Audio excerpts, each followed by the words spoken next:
Teka lang, bakit mo pinipilit yung sarili mo sa taong kayang-kaya kang ipagpalit?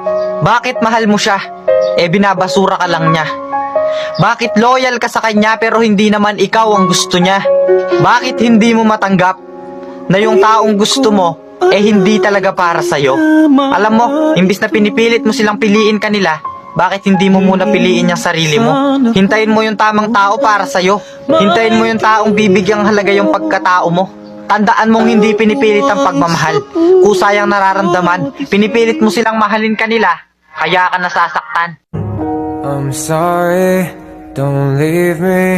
I want you here with me.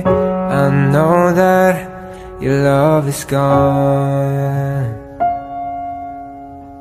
I can't breathe, I'm so weak. I know this isn't easy. Don't tell me that your love is gone.